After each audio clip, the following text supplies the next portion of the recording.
DRDO का हो रहा सोशल मीडिया पर जमकर ट्रोल। डीआरडीओ के हाथ लगी बड़ी नाकामी, स्वदेशी इंजन में हो सकती है खराबी। भारत की नाकामी के पीछे किसका हाथ, डीआरडीओ जुट गई करने को जांच। भारत की नाकामी देखकर चीन को सुकून मिल गया है, लेकिन चीन ये भूल गया है कि भारत का जुनून कितना है। भारत फिर से इसको बनाने पर काम करेगा और जब तक ये मिसाइल सफल परीक्षण के साथ निकलकर सामने नहीं आ जाती, तब तक डीआरडीओ इस पर काम करता रहेगा, क्योंकि ये चीन के लिए किसी मौत के सामान से कम नहीं है। यहाँ पर अगर इस मिसाइल से किसी को सबसे ज्यादा खतरा होगा तो वो चीन ही था। इसी वजह से यहाँ पर इस मिसाइल के फेलियर की वजह से चीन को भी कहीं न कहीं काफी ज्यादा खुशी हो रही होगी। और शायद चीन ये बात भूल चुका है कि भारत जरूर हार गया है, लेकिन भारत वापस पीछे जाने वालों में से नहीं है। भारत फिर इस पर काम करेगा और इसको सफल बनाने पर फिर लौटेगा और मैदान में अपने फतेह का परचम लहरा देगा। दोस्तों, हमें देखने को मिल रहा है इस समय पूरे सोशल मीडिया पर एक ही चीज चल रही है, जिसमें दिखाई दे रहा है कि सब लोग मिलकर सोशल मीडिया पर भारत की और डीआरडीओ की इमेज खराब करने की कोशिश कर रहे हैं और अपनी तरफ से इस मौके को पा गए हैं और जमकर भारत की बुराई और डीआरडीओ की बुराई करना शुरू कर चुके हैं। इसके पीछे जो वजह बताई जा रही है वो भारत का एक बहुत ही महत्वपूर्ण मिसाइल टेस्ट था, जो कि फेल हो चुका है और इसी के आधार पर डीआरडीओ को सोशल मीडिया के ऊपर जमकर ट्रोल किया जा रहा है। दोस्तों, आपकी जानकारी के लिए बता दें कि ये पूरा मामला क्या है। आज से साल भर पहले ये खबर निकल के आई थी कि भारत एक बहुत फास्ट मिसाइल पर काम कर रहा है, जिसका नाम था ITCM, यानी कि इंडिजेंस टेक्नोलॉजी क्रूज मिसाइल। और इसके बारे में बताया ये भी जा रहा था ये मिसाइल चीन के लिए ब्रह्मोस मिसाइल से भी ज्यादा खतरनाक साबित होने वाली थी, क्योंकि ब्रह्मोस एक सीधी दिशा में उड़ान भरती है।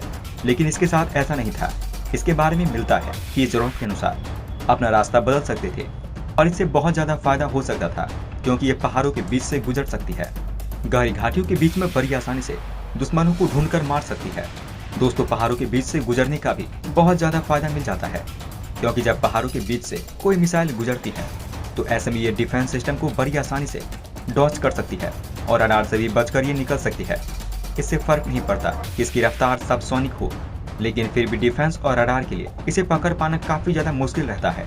और चीन के खिलाफ लड़ाई में सबसे ज्यादा कारगर मिसाइल भारत के लिए ये साबित हो सकती है। इसलिए हमें देखने को मिला था कि डीआरडीओ की तरफ से इस पर काफी तेजी से काम किया जा रहा था और सभी अनुमान लगा रहे थे कि जल्द से जल्द ये बनकर तैयार भी हो जाएगी, जिससे भारत चीन को उसकी मनमानी करने से रोक पाएगा। दोस्तों, लोग उम्मीद लगा रहे थे कि ये जल्द से जल्द बनकर तैयार भी हो जाएगी, क्योंकि इसको निर्भया मिसाइल के ऊपर बेस करके बनाया जा रहा था, जिससे कि हमारे पास निर्भया की टेक्नोलॉजी मौजूद थी, जिसका इस्तेमाल हम अपनी इस मिसाइल में कर रहे थे। और ठीक ऐसा ही हुआ। ये मिसाइल जल्द से जल्द बनकर तैयार भी हो गई और इसकी टेस्टिंग भी शुरू कर दी गई थी। और जब 28 अक्टूबर को इसकी टेस्टिंग की जा रही थी, लेकिन इसका जो नतीजा निकलकर सामने आया है ये बहुत ही निराशाजनक है। और बताया ये भी गया है ये मिसाइल टेस्ट बुरी तरीके से फेल हो गया है, यहाँ तक कि ये मिसाइल उड़ान भी नहीं भर पाई है। इसलिए इस पर चीज़ों को देखते हुए इस मिसाइल को पूरी तरीके से कंप्लीट फेलियर माना जा रहा है। दोस्तों, इस मिसाइल के फेलियर के पीछे जो बताया जा रहा है वो दो कारण बताए जा रहे हैं, जिसकी वजह से ये बड़ा मिसाइल फेलियर देखने को मिला है। जिसमें बताया जा रहा है कि बूस्टर में कोई छोटी मोटी खराबी हो सकती है, जिसकी वजह से यहाँ पर मिसाइल फेलियर देखने को मिला। और दूसरी जो वजह बताई गई है वो ये बताया गया है कि इसमें जो भारत का स्वदेशी इंजन मानिक लगा हुआ है उसके हिस्से में कोई खराबी हो सकती है, जिसकी वजह से ये स्टार्ट नहीं हुआ।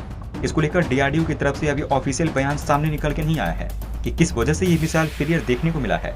अभी डीआरडीओ इसका पता लगाने में जुट चुकी है और जल्दी डीआरडीओ की तरफ से भी इस पर ऑफिशियल बयान दे दिया जाएगा। दोस्तों, इसको लेकर एक्सपर्ट का ये बोलना है कि अगर बूस्टर में कोई दिक्कत आई होगी तो इसे आने वाली कुछ ही दिनों में सही कर दिया जाएगा, लेकिन अगर समस्या भारत के स्वदेशी इंजन मानिक में आई होगी तो इसके बाद इसको दोबारा से टेस्ट करने में इसका काफी ज्यादा लंबा समय लग जाएगा। और हमें देखने को भी मिला है कि भारत के स्वदेशी मानिक इंजन की वजह से भारत को काफी ज्यादा दिक्कतों का सामना करना पड़ रहा है। शुरुआत से ही इसमें कुछ न कुछ दिक्कत देखने को मिल रही थी। और आपकी जानकारी के लिए बता दें, इससे पहले जो निर्भया मिसाइल बनी थी उसमें भी भारत का मानिक इंजन लगाया गया था और इसी इंजन की वजह से उस मिसाइल के भी काफी ज्यादा टेस्ट फेल हो गए थे। और अब डीआरडीओ की तरफ से जांच की जा रही है। डीआरडीओ की तरफ से ऑफिशियल बयान दिया जाएगा कि किसकी कमी से यहाँ पर ये मिसाइल फेलियर देखने को मिला है। वैसे आपको क्या लगता है, क्या इंजन की वजह से ये मिसाइल फेलियर हुआ होगा या फिर नहीं? आप अपनी राय हमें नीचे कमेंट बॉक्स में लिखकर अवश्य बताएं। दोस्तों, वहीं दूसरी तरफ इस साल अप्रैल में कराची यूनिवर्सिटी में हुए ब्लास्ट ने पाकिस्तान और चीन दोनों ही देशों की अथॉरिटीज की नींद उड़ा दी थी। इस हमले की जांच पाकिस्तान अपनी तरफ से कर रहा है, लेकिन लगता है उसके बेस्ट फ्रेंड चीन को उसकी जांच पर भरोसा नहीं है। शायद इसलिए भी उसने अब इन हमलों की जांच पाकिस्तान के साथ मिलकर करने का फैसला किया। पाकिस्तान में होने वाले हमलों में चीन के नागरिक को निशाना बनाया जा रहा है। अप्रैल में जो हमला हुआ उससे साफ हो गया था कि आतंकी पाकिस्तान के सबसे करीबी और सबसे महत्वपूर्ण साझेदार को निशाना बनाने में लगे हुए हैं। इन हमलों का मकसद चीन के साथ पाकिस्तान के रिश्तों को खराब करना है ताकि देश के लिए आर्थिक मुश्किलें पैदा हो जाए। अब इन दोनों देशों ने तय किया है कि इस मसले को मिलकर निपटा जाएगा। इस हमले को एक महिला आत्मघाती हमलावर ने अंजाम दिया था। यह हमलावर बहुत ही पढ़े लिखे थे और पाकिस्तान के ही नागरिक थे। इस हमले में चीनी मूल के टीचरों के अलावा उनके स्थानीय ड्राइवर की भी मौत हो गई थी। हमले के बाद ये 2 अप्रैल के बाद कुछ और आतंकी हमले हुए, जिसमें से 1 सितंबर में हुआ था। इस हमले में भी चीनी नागरिक को निशाना बनाया गया था। नवंबर 2018 में भी कराची में चीनी कॉन्सुलेट पर हमला हुआ था। इसके बाद जून 2020 में भी कराची स्टॉक एक्सचेंज पर हमला हुआ था। इन सभी हमलों के पीछे बलूचिस्तान लिबरेशन आर्मी का हाथ बताया गया।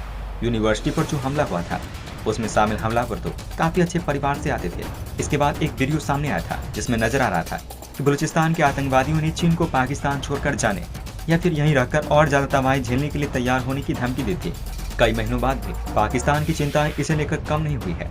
कराची में होने वाले हमलों के बाद चीन के बेल्ट एंड रोड इनिशिएटिव पर खतरा बढ़ गया है। चीन $65 अरब के साथ इस प्रोजेक्ट के तहत पाकिस्तान के रेलवे सड़क, पाइपलाइन और बंदरगाह के निर्माण करा रहा है। इन सभी इंफ्रास्ट्रक्चर प्रोजेक्ट के बाद अरब सागर तक चीन की पकड़ मजबूत होगी और पाकिस्तान की अर्थव्यवस्था सुधर सकेगी। बीएलए ने हाल के कुछ वर्षों में चीनी नागरिक पर हमले तेज कर दिए हैं। बीएलए हमेशा चीन को बलूचिस्तान से दूर रहने की धमकी देता है। इन धमकियों को नजरअंदाज कर दिया, लेकिन अब चीन को लग रहा है कि मसला उसके लिए गंभीर होता जा रहा है। पाकिस्तान गृह मंत्रालय की तरफ से पिछले दिनों आए बयान में कहा गया था कि चीनी नागरिक पर हमले और पाकिस्तान में जारी प्रोजेक्ट पर खतरा गहरी चिंता का विषय है। कराची में होने वाली हमलों के बाद चीन के बेल्ट एंड रोड इनिशिएटिव पर खतरा बढ़ गया है। चीन $65 अरब के साथ इस प्रोजेक्ट के तहत पाकिस्तान में रेलवे, सड़क, पाइपलाइन और बंदरगाह का निर्माण करा रहा है। इन सभी इंफ्रास्ट्रक्चर प्रोजेक्ट के बाद अरब सागर तक चीन की पकड़ मजबूत होगी और पाकिस्तान की अर्थव्यवस्था सुधर सकेगी। बीएलए ने हाल के कुछ वर्षों में चीनी नागरिक पर हमले तेज कर दिए हैं। बीएलए हमेशा चीन को बलूचिस्तान से दूर रहने की धमकी देता आया है। चीन ने हर बार इन धमकियों को नजरअंदाज कर दिया है, लेकिन अब चीन को लगने लगा है कि मसला उसके लिए गंभीर होता जा रहा है। पाकिस्तान गृह मंत्रालय की तरफ से पिछले दिनों आए बयान में कहा गया था कि चीनी नागरिक पर हमले और पाकिस्तान में जारी प्रोजेक्ट पर खतरा गहरी चिंता का विषय है। इंग्लिश में बात करते हुए इस आतंकी ने चीनी राष्ट्रपति शी जिनपिंग को धमकी दी थी। इस आतंकी ने कहा, चीन के राष्ट्रपति समय रहते आप बलूचिस्तान से निकल जाएं, नहीं तो हम आपको यहाँ से ऐसे बाहर करेंगे कि आप कभी उसे भूल नहीं पाएंगे।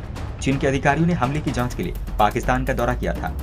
गृह मंत्रालय की तरफ से भी इसकी पुष्टि की गई थी।